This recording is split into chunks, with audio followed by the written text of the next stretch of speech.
وہی بتا دے۔ اب اللہ ہمارا کتنا مہربان ہے، اور ہم مسلمان ہیں الحمدللہ، اللہ کا بہت بڑا احسان ہے، بہت بڑا احسان ہے۔ ایک کافر ڈاکٹر مسلمان ہوا، وہ فرض کریں یہ چوئی والی مسجد کے ادھر کھڑا تھا، تو دیکھا کہ سارے لوگ وضو کر رہے ہیں، اور وضو میں اس نے دیکھا کہ یہ بھی آپ کرتے ہیں، یہ کیا ہو رہا ہے؟ مسح کر رہے ہیں۔ وہ دیکھتا رہا تو پوچھتا ہے کہ یار یہ کیا کر رہے ہیں؟ کہتے ہیں یہ ہماری پاکیزگی کا ایک خاص طریقہ ہے جو ہمیں ہمارے پیغمبر جناب محمد رسول اللہ صلی اللہ علیہ وسلم نے بتایا ہے۔ حضرت شاہ ولی اللہ رحمہ اللہ نے اسرار و حکم پہ کام کیا ہے۔ وہ فرماتے ہیں کہ وہ مسلمان ہو گیا، وہ کہتے ہیں کہ یہاں پہ ایک ایسی چیز ہے اگر اس کو ٹھنڈا رکھا جائے تو انسان بہت ساری موذی امراض سے بچ جاتا ہے۔ تو ان کے نبی نے آج سے 1450 سال پہلے بتا دیا کہ آپ نے موذی امراض سے اپنے آپ کو کیسے بچانا ہے۔ تو ہمارا یہ خوبصورت مذہب، آدم علیہ السلام نے کہا پروردگار غلطی تو ہو گئی، وہ تو نہیں واپس آئے، اب تو بتا کہ تو مانتا کیسے ہے؟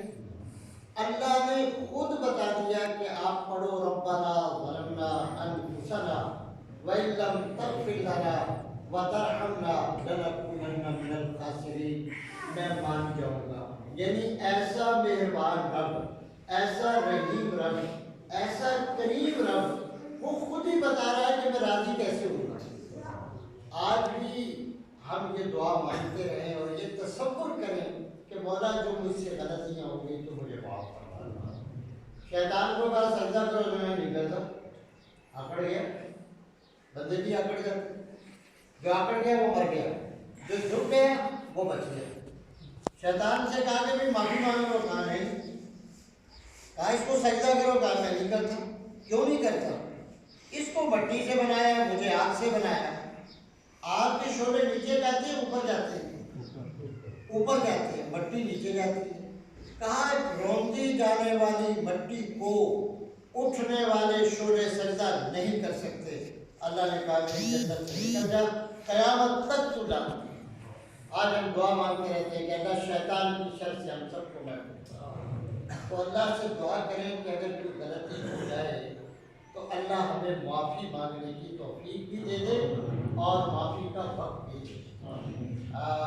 اس لیے کہ جب انسان معافی مانگتا ہے، اللہ کے پیارے پیغمبر صلی اللہ علیہ وسلم نے فرمایا وہ شخص گناہوں سے ایسے پاک ہو جاتا ہے جیسے آج ہی اس کی ماں نے اسے جنم دیا ہو، جیسے آنے والے بچے کے جسم پہ گناہ نہیں ہوتے، معافی مانگنے والے کے جسم پہ بھی۔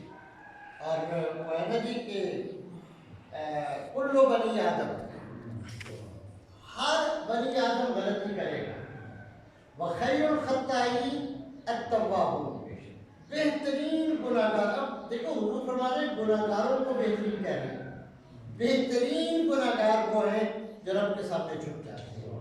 اللہ ہم سب کو جھکنے کی توفیق عطا فرمائے اور ہمارے اماموں کی بخشش و مغفرت فرمائے۔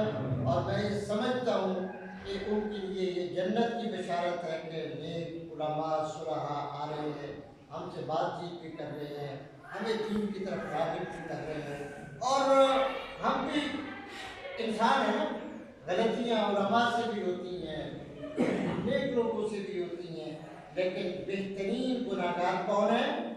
جو اپنے رب کے سامنے جھک جاتے ہیں، اللہ سے معافی مانگ لیتے ہیں۔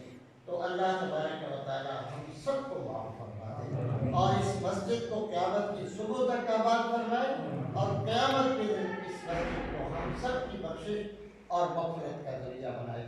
آپ کو پتہ ہے کہ قیامت کے دن ہر چیز جب تباہ ہو جائے گی تو جب آپ لوگوں سے سنا ہے کہ اللہ ان مسجدوں کو اٹھائے گا اور اپنی جنت میں رکھ دے گا، اٹھائے گا جنت میں رکھ دے گا۔